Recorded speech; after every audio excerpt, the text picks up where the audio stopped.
يا معاشر المسلمين وزمرة المؤمنين رحمكم الله، إن يوم الجمعة سيد الأيام وحج الفقراء وعيد المساكين، والخطبتان فيها مقام ركعتين من الفرض. فإذا صعد الخطيب على المنبر فلا يتكلمن أحدكم، ومن يتكلم فقد لغى، ومن لغى فلا جمعة له. أنصتوا واسمعوا وأطيعوا رحمكم الله، أنصتوا واسمعوا وأطيعوا رحمكم الله، أنصتوا واسمعوا وأطيعوا جميعا رحمكم الله لعلكم ترحمون. اللهم صل على محمد، اللهم صل على سيدنا محمد، اللهم صل على سيدنا ومولانا محمد، والحمد لله رب العالمين. اللهم قوي الإسلام والإيمان من المسلمين والمسلمات والمؤمنين والمؤمنات، وانشر من المعاندين. رب احدم لنا منك بالخير ويا خير الناصرين برحمتك يا أرحم الراحمين. السلام عليكم ورحمة الله وبركاته.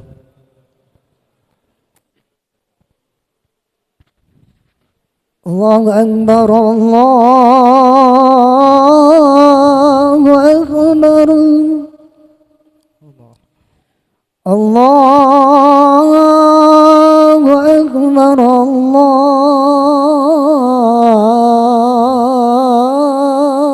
الله أكبر. أشهد أن لا إله إلا الله،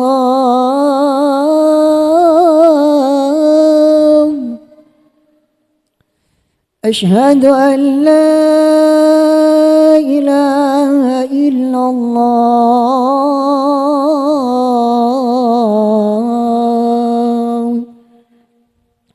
أشهد أن محمد رسول الله،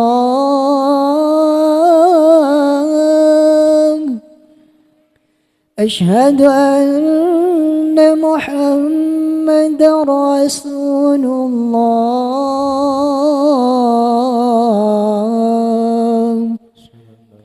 حي على الصلاة،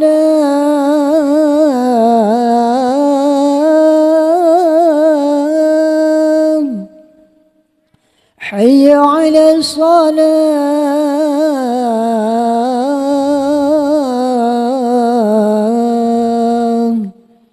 حي على الفلاح،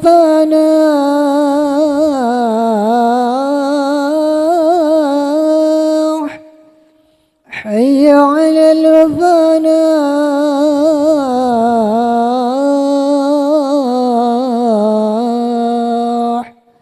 الله أكبر الله أكبر. لا إله إلا الله. لا إله إلا الله محمد رسول الله صلى الله عليه وسلم.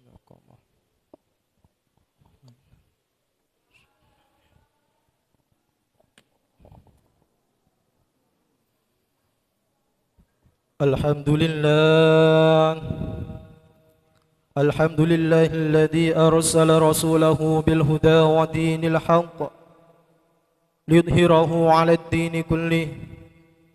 أشهد أن لا إله إلا الله وحده لا شريك له، وأشهد أن سيدنا محمدا عبده ورسوله. اللهم صل وسلم وبارك على سيدنا محمد وعلى آله وصحبه أجمعين. أما بعد، فيا أيها الناس اتقوا الله اتقوا الله حق تقاته ولا تموتن إلا وأنتم مسلمون.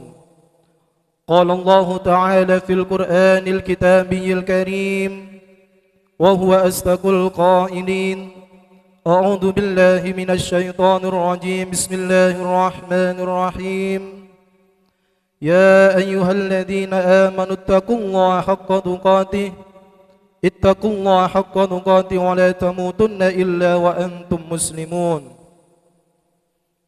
وقال أيضا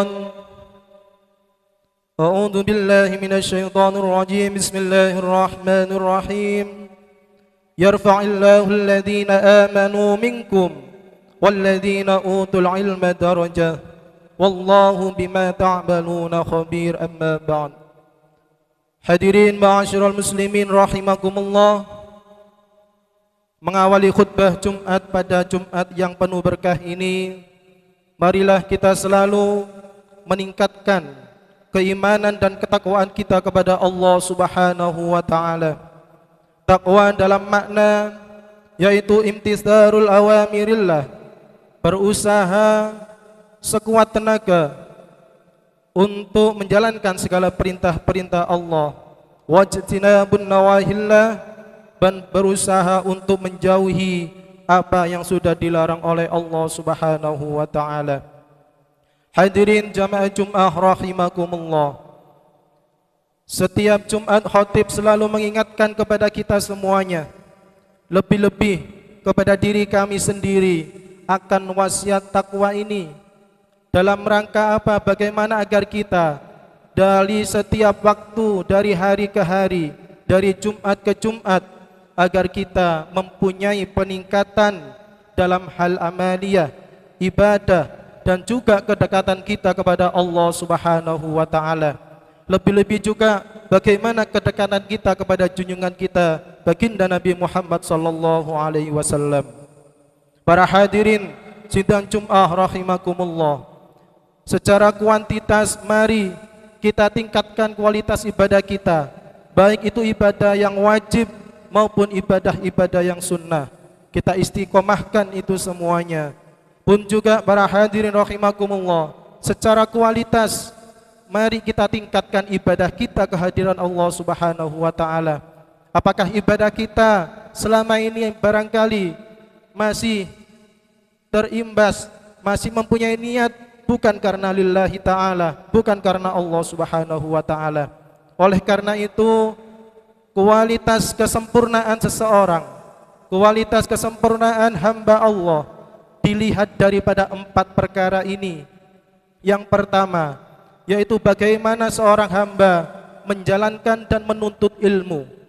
Dijelaskan Allah dalam firman-Nya, yarfa'illahu alladhina amanu minkum walladhina utul ilma darajah wallahu bima ta'maluna khabir. Yang artinya Allah Subhanahu wa taala akan meninggikan orang-orang yang beriman di antara kalian semuanya, dan juga orang-orang yang diberi ilmu pengetahuan beberapa derajat. Dan Allah Subhanahu wa taala Maha mengetahui apa yang kalian kerjakan.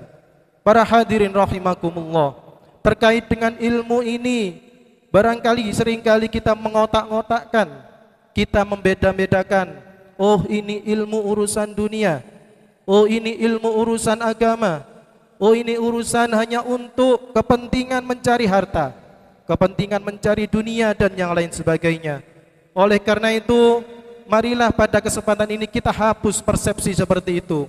Para hadirin rahimakumullah, mengapa? Karena setiap tingkah laku, setiap jejak daripada seorang hamba ketika diniatkan dalam menuntut ilmu, tanpa pandang itu apa ilmu yang dunia, ilmu akhirat, semuanya mempunyai wasilah untuk bisa sampai kepada Allah Subhanahu wa taala.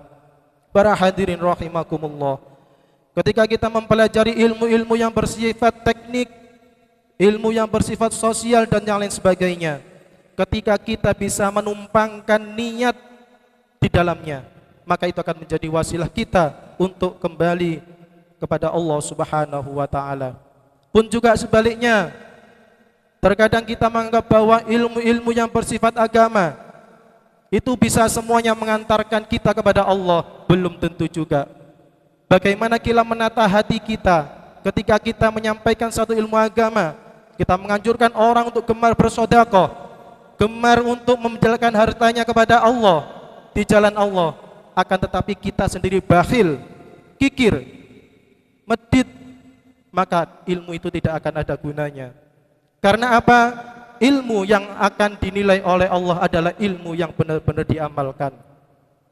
Para hadirin rahimakumullah, oleh karena itu marilah kita selalu berusaha untuk menambah keilmuan kita dari satu waktu ke waktu, dari kita lahir sampai besok kita menghadap kembali kepada Allah Subhanahu wa taala. Yang kedua, seorang hamba sempurna tidaknya dilihat dari amalnya. Orang banyak ilmu, kalau tidak ada amalnya percuma, hampa, kosong, tidak ada isinya belaka. Pun juga sebaliknya, seseorang mengamalkan, menjalankan satu syariat tanpa didasari dengan ilmu juga akan tertolak oleh Allah Subhanahu wa taala. Kita semuanya para hadirin rahimakumullah hadir dalam majelis ini, hadir dalam sidang Jumat ini, tentunya juga akan telah didasari dengan ilmu-ilmu. Bagaimana tata cara sholat Jumat, bagaimana adab kita ketika khotib naik mimbar Jumat, bagaimana akhlak kita ketika memasuki masjid, dan yang lain sebagainya. Oleh karena itu para hadirin rahimakumullah, ketika ilmu ini diiringi dengan amal, sebaliknya amal juga diiringi dengan ilmu, akan menjadi kombinasi, akan menyempurnakan seseorang hamba di hadapan Allah Subhanahu wa taala. Para hadirin rahimakumullah, maka yang ketiga setelah ilmu, amal, maka Allah Subhanahu wa taala melihat hambanya dengan apa? Bagaimana akhlaknya, bagaimana tingkah lakunya, bagaimana hatinya, bersih tidaknya kolbunya. Akhlak mempunyai makna bagaimana perangai, bagaimana kebiasaan, bagaimana perbuatannya, tingkah lakunya, sehingga dimaknai bahwa akhlak ini mencerminkan bagaimana pribadi seseorang yang muncul daripada hatinya.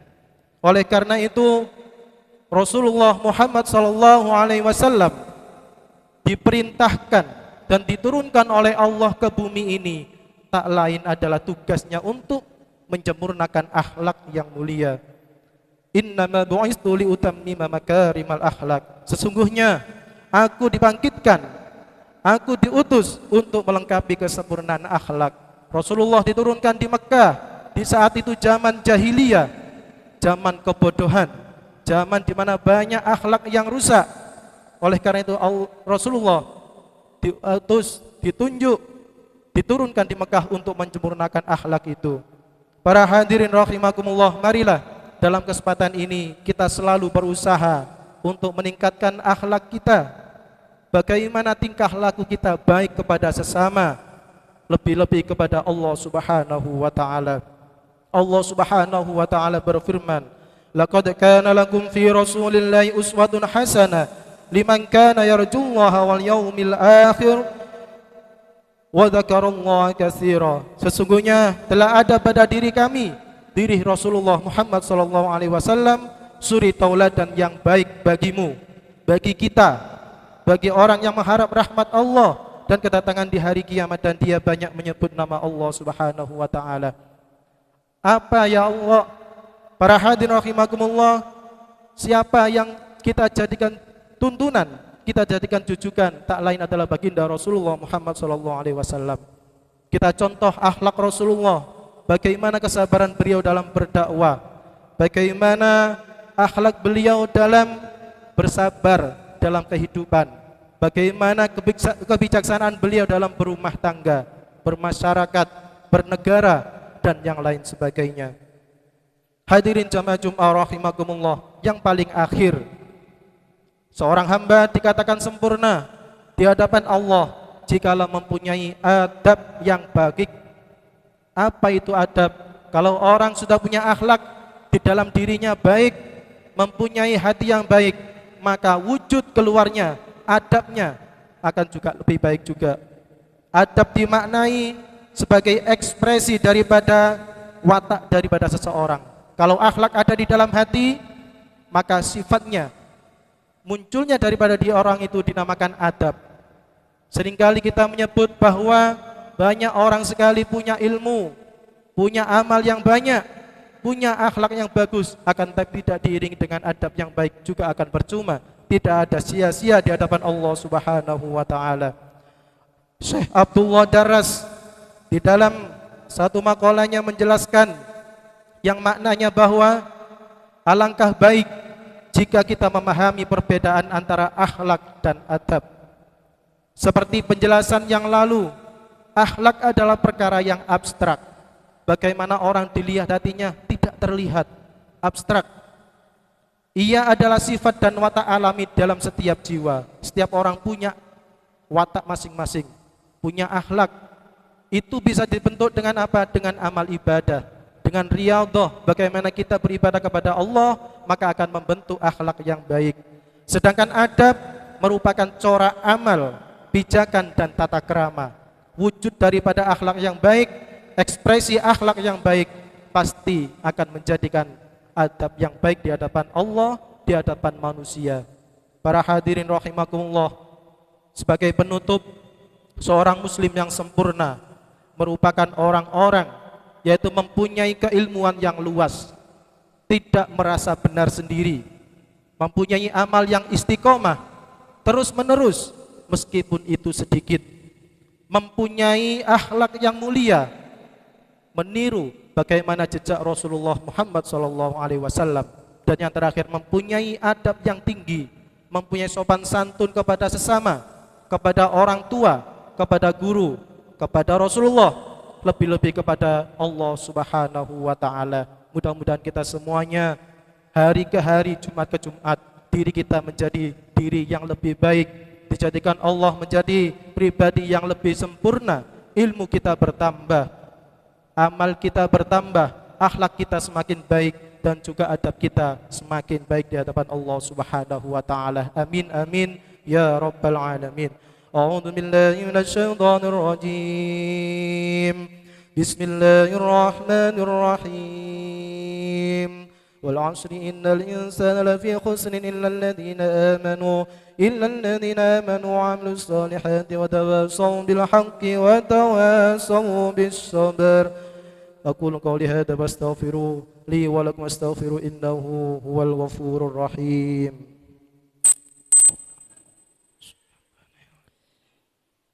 اللهم صل على سيدنا وحبيبنا وشفيعنا ومولانا محمد.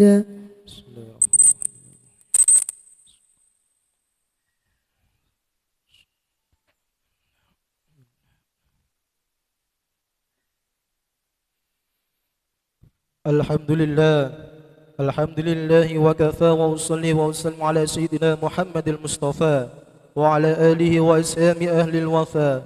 Amma ba'd, fa ya ayyuhal muslimun usikum wa nafsi bi taqwallah al-aliyyil azim wa a'lamu anna Allah barakum bi amrin azim amarakum bis salati wassalam ala nabiyyil karim. Faqala inna Allah wa malaikatahu yusalluna ala an-nabi يا أيها الذين آمنوا صلوا عليه وسلموا تسليما. اللهم صل وسلم على سيدنا محمد وعلى آله وصحبه أجمعين كما صل على سيدنا محمد وعلى آل سيدنا محمد كما صليت على سيدنا إبراهيم وعلى آل سيدنا إبراهيم وبارك على سيدنا محمد وعلى آل سيدنا محمد كما باركت على سيدنا إبراهيم وعلى آل سيدنا إبراهيم في العالمين إنك حميد مجيد. اللهم اغفر للمسلمين والمسلمات والمؤمنين والمؤمنات الأحياء منهم الأموات. اللهم ادفع عنا البلاء والغلاء والوباء والفحش والمنكر والبغي والسيوف والمحتال والشدائد والمحن ما ظهر منها وما بطن من بلدنا هذا خاصة ومن بلدان المسلمين عامة إنك على كل شيء قدير. ربنا آتنا في الدنيا حسنة وفي الآخرة حسنة وقنا عذاب النار. عباد الله إن الله يأمركم بالعدل والإحسان وإيتاء ذي القربى وينهى عن الفحشاء والمنكر والبغي يعظكم لعلكم تذكرون. فاذكروا الله العظيم يذكركم واسألوا من فضله يؤتكم ولذكر الله أكبر. الله أكبر الله أكبر أشهد أن لا إله إلا الله أشهد أن محمد رسول الله حي على الصلاة حي على الفلاح قد قامت الصلاة قد قامت الصلاة الله أكبر لا إله إلا الله. بسم الله محمد رسول الله صلى الله عليه وسلم. سموا صفوفكم تسوية الصفوف من تمام الصلاة. Saf diluruskan dan dirapatkan. Bismillahirrahmanirrahim. Salli fardhu jum'ati raka'ataini. Allahu akbar.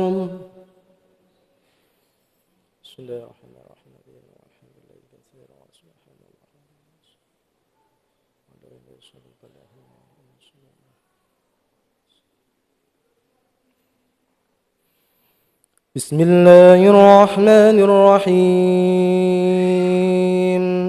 الحمد لله رب العالمين الرحمن الرحيم مالك يوم الدين إياك نعبد وإياك نستعين اهدنا الصراط المستقيم صراط الذين أنعمت عليهم غير المغضوب عليهم ولا الضالين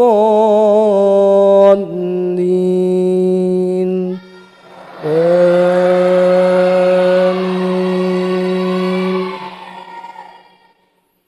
بسم الله الرحمن الرحيم.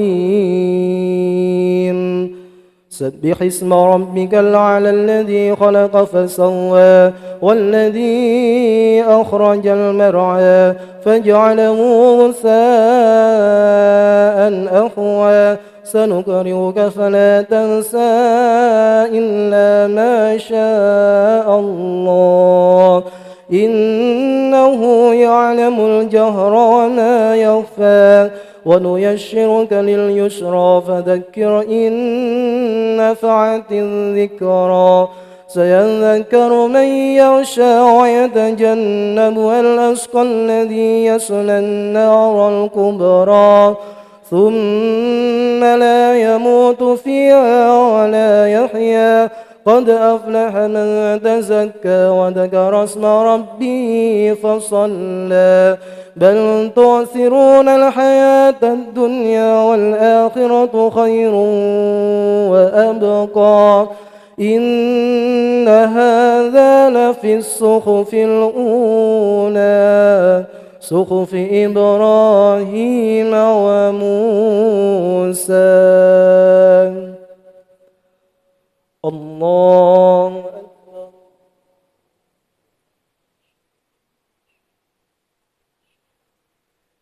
سمع الله لمن حمده. الله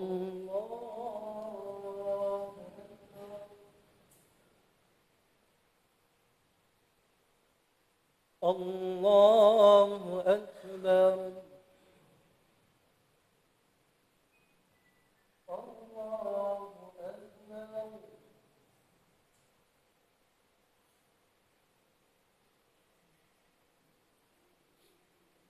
الله أكبر.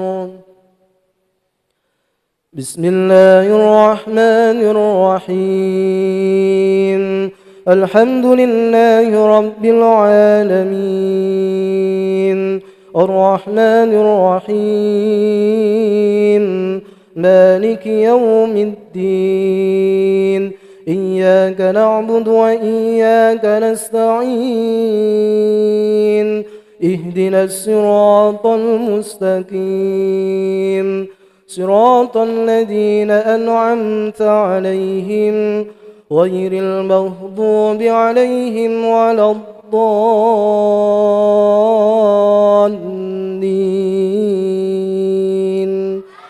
آمين.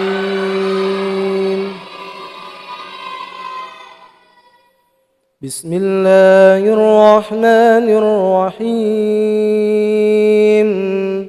ألم نشرح لك صدرك ووضعنا عنك وزرك الذي أنقض ظهرك ورفعنا لك ذكرك فإن مع العسر يسرا إن مع العسر يسرا فإذا فرغت فانصب وإلى ربك فارغب. الله أكبر. سمع الله لمن حمده. الله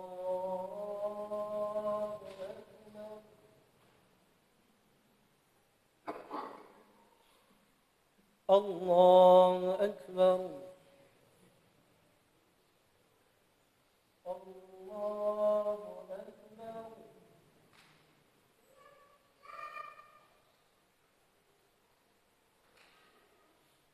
الله أكبر.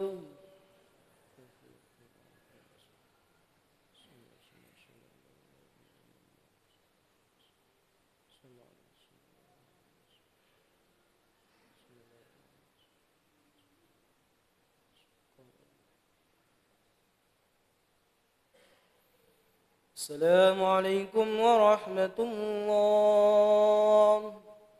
السلام عليكم ورحمة الله.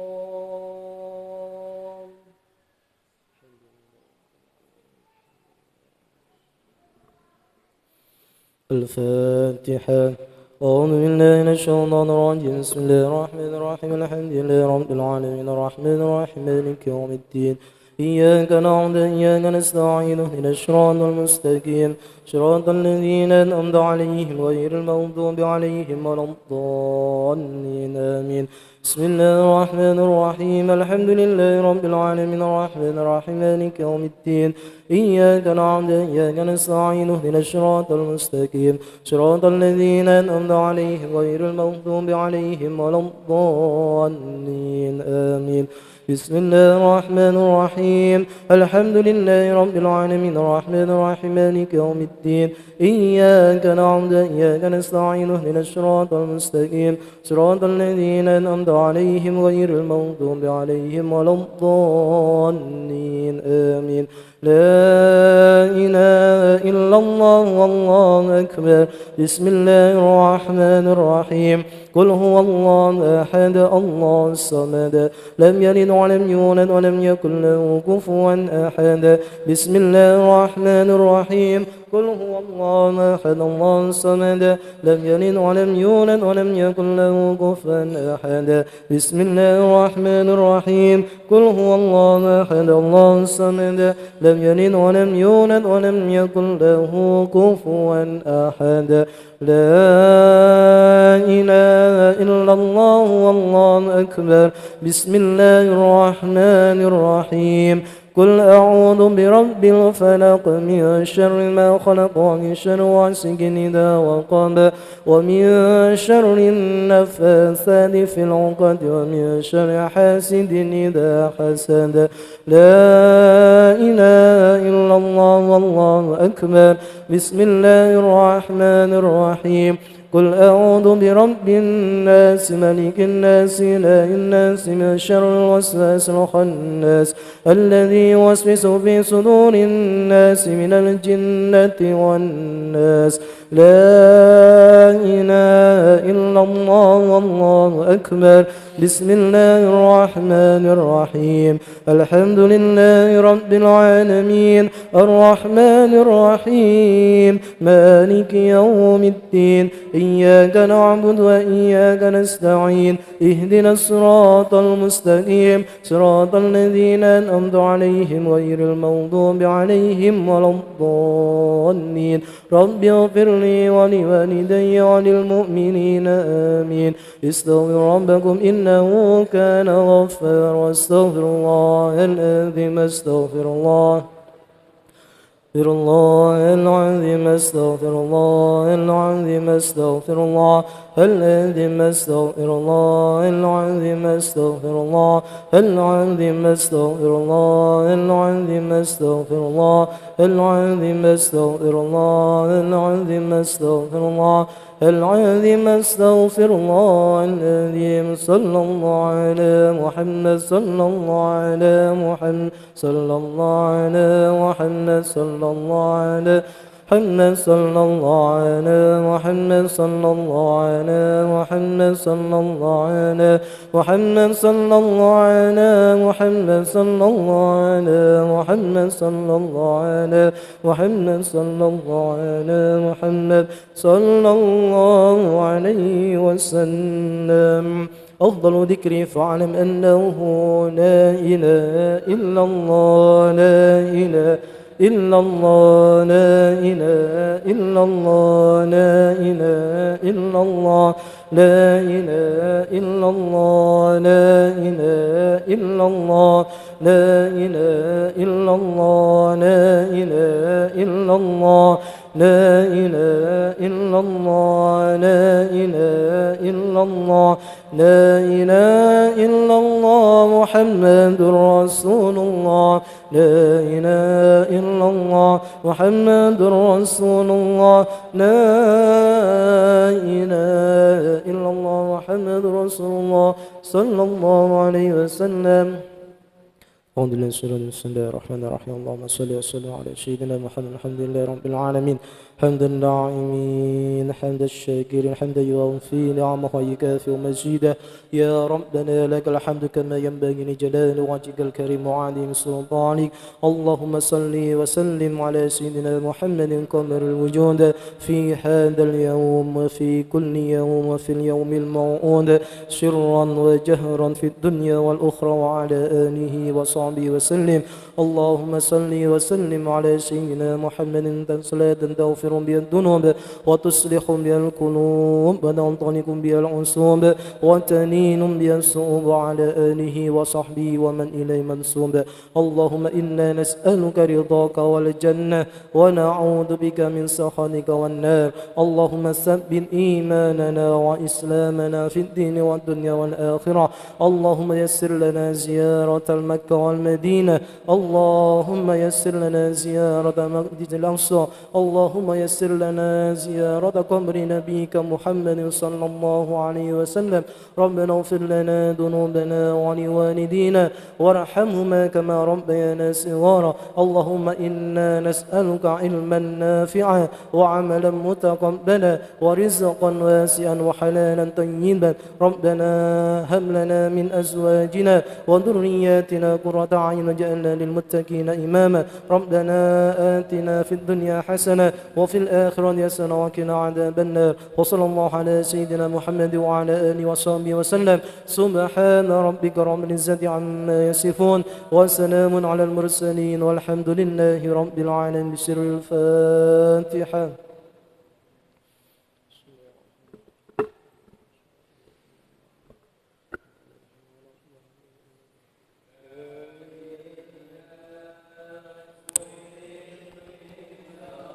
إلهي لست للفردوس أهلا ولا أكوى على نار الجحيم فهب لي توبة واغفر ذنوبي فإنك غافر الذنب العظيم ذنوبي مثل عدد الرمال فهب لي توبة يا ذا الجلال وعمري ناقص في كل يوم وذنبي زائد كيف إيماني إلهي لست للفردوس أهلا ولا أكوى على نار الجحيم فهب لي توبة واغفر ذنوبي فإنك غافر الذنب العظيم ذنوبي مثل عدد الرمال فهب لي توبة يا ذا الجلال وعمري ناقص في كل يوم وذنبي زائد كيف إيماني إلهي لست للفردوس أهلا ولا أكوى على نار الجحيم فهب لي توبة واغفر ذنوبي فإنك غافر الذنب العادي